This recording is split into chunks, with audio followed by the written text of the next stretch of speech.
Hey guys, Toby Mathis, and today we're going to be talking about estate planning mistakes to avoid. We're going to use our celebrity friends as the cases in point. And let's see, I have a few written down just to go over, but let's see, we got Michael Jackson, Prince, Whitney Houston, James Brown, Heath Ledger, and if we have time, we'll even get into Robin Williams. We'll talk about some lessons. Before we jump into that, just remember that whenever we're talking about estate planning, we're not talking about just something that happens when you pass.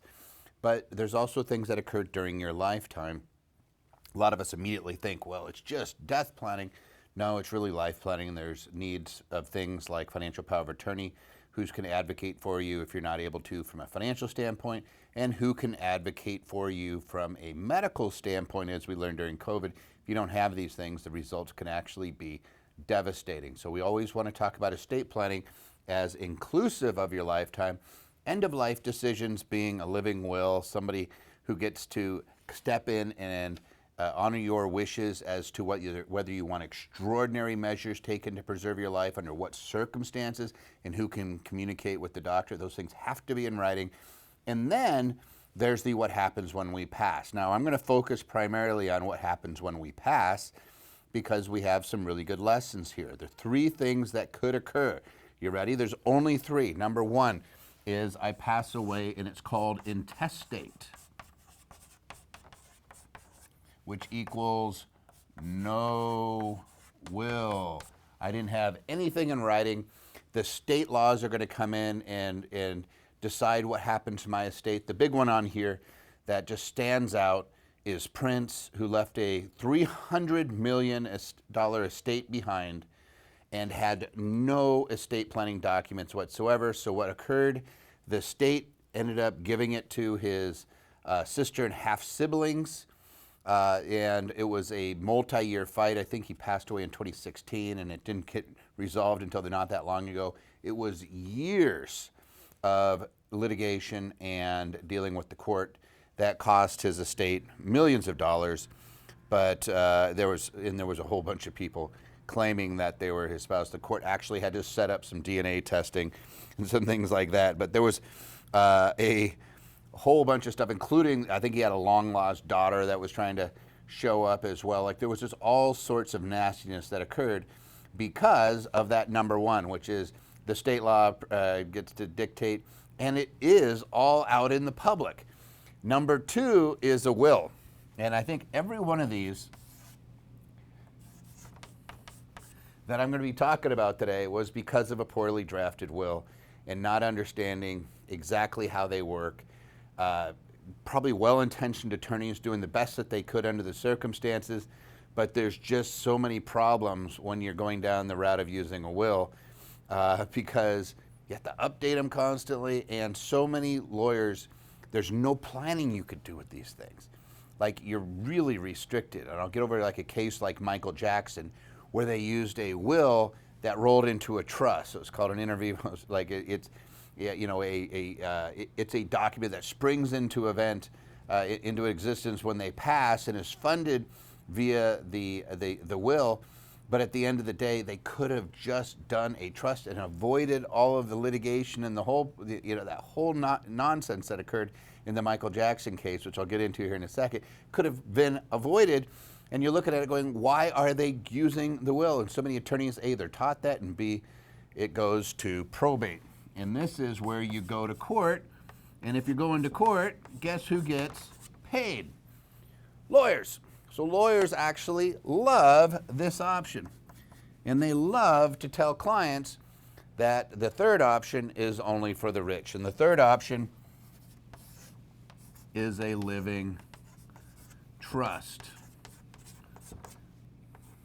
which is no probate and private.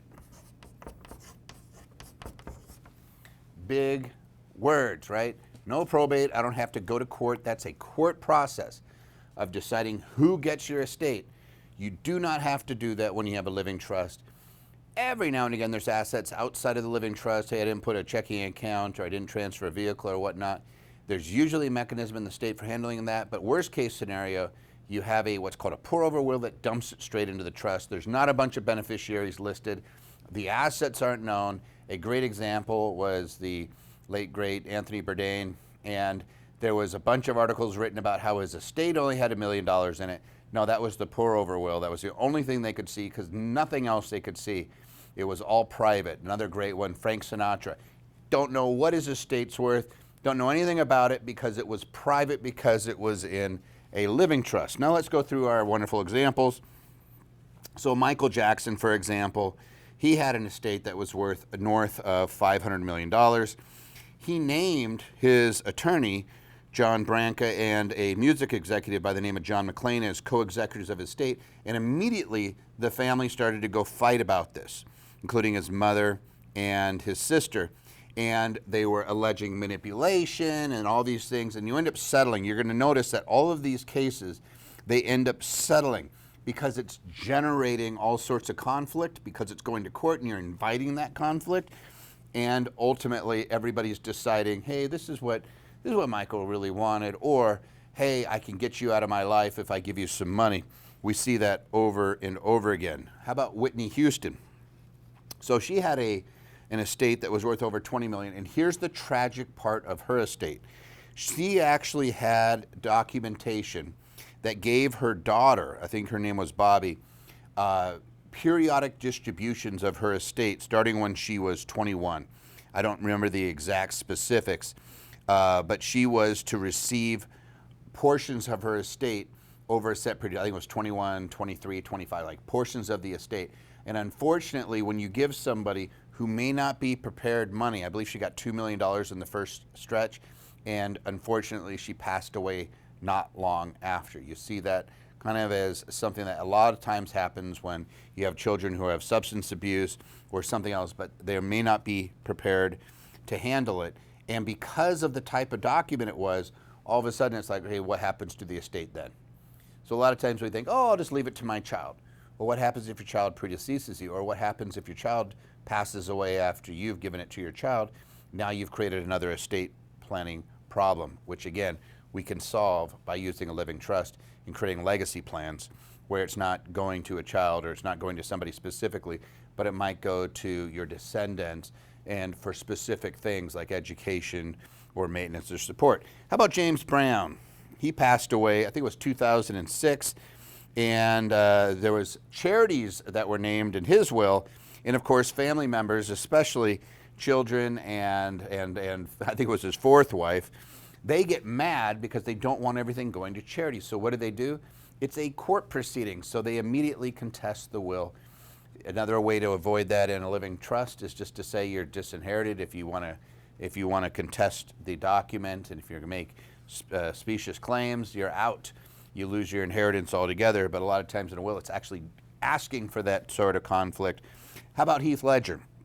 I think it was 2008 when he passed away. And here was the issue with Heath Ledger, is he had a will, but he forgot his daughter, Matilda. And when I say he forgot, it was never updated quite often. And we saw this with Kobe Bryant, another somebody who has great lawyers all over the place, but oftentimes you do a document and then you have children afterward. And so in a trust, we could actually put in descendants, and afterborn children are considered a descendant. So we don't have to list all their names out. In a will, you're literally listing out the names of the people that are going to receive it, so you have to update it. And a lot of people don't. We saw that in Heath's case, and unfortunately, pretty big issue. Another one, Robin Williams, and then I'll stop. Robin Williams, it was an interesting case because he left his estate to his kids. And we know all this because it's all a public record. If you don't want your stuff in a public record, then do a living trust. But all these folks, they left it right out there. They're everything about themselves right there in a court pleading, all of their estate, the value, everything. You can just go pull it up and see it. And in his case, he left it to his kids, thinking, oh, I'll just leave it to my children. But he's married. What about his wife? How about maintaining her lifestyle? How about and so she actually had to contest that document to make sure that she was included as a beneficiary under the estate as well. And again, these all are kind of a similar situation where the reason we know about them is because we can see it. It doesn't mean that if you're keeping things private that you don't have drama. It just means that it's not there for the public to see.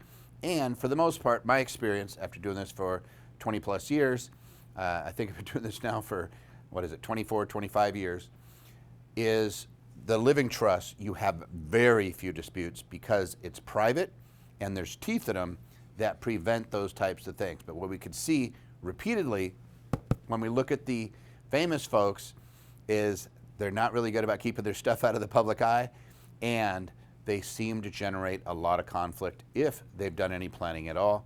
So hopefully this gives you a little bit of enlightenment about typical estate planning techniques and using some celebrity cases to illustrate those points.